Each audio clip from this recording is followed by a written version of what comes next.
1947 ला देश स्वतंत्र झाला, त्यानंतर 51 साली राज्यघटना तयार झाली, त्यामध्ये SC ST ना आरक्षण मिळालं, मंडल आयोग आला, OBC ना आरक्षण मिळालं।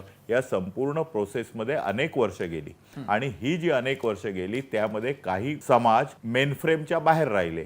त्या लोकांना मेनफ्रेम मध्ये आणून त्यांना मूल प्रवाहामध्ये आणून त्यांच्यामध्ये असलेल्या राजकीय, सामाजिक आणि शैक्षणिक यांच्या वाढीसाठी, उत्क्रांतीसाठी काम करणं हे प्रत्येक सरकारचं कर्तव्य आहे आणि सरकार ते करत आहे। मला असं वाटतं की देवेंद्र फडणवीस साहेबांनी जो निर्णय घेतलेला आहे तो ऐतिहासिक निर्णय आहे। त्यामध्ये OBC असो, मराठा समाज असो किंवा इतर समाज असो, हे सगळेच जण खुश आहेत। विशेषतः SC आणि ST मध्ये काही फरक पडलेला नाहीये। काही जणांना वाटतं की मराठा समाजामध्ये असलेली काही लोक आता OBC मध्ये येऊन त्यांच्या आरक्षणावर गदा येईल, परंतु संपूर्ण मराठा समाज OBC मध्ये येतच नाहीये। कुणबी ही जात जी आहे, जी डेफिनेटली आधी शेड्यूल्ड OBC मध्ये आलेली आहे आणि OBC ही एक जात नसून एका जातीचा वर्ग समूह आहे।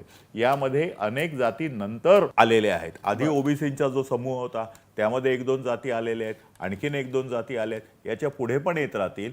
शेवटी मागासवर्गीय आयोगाला असं वाटलं की हा समाज हा मागास, ज्याला आपण सामाजिक दृष्ट्या मागास आहे असं वाटलं, तर त्याचा तो अधिकार आहे आणि तो अधिकार मला वाटतं संसदेने आपल्याला दिलेला आहे। कोणावरही अन्याय होऊ नये ही सरकारची भावना आहे।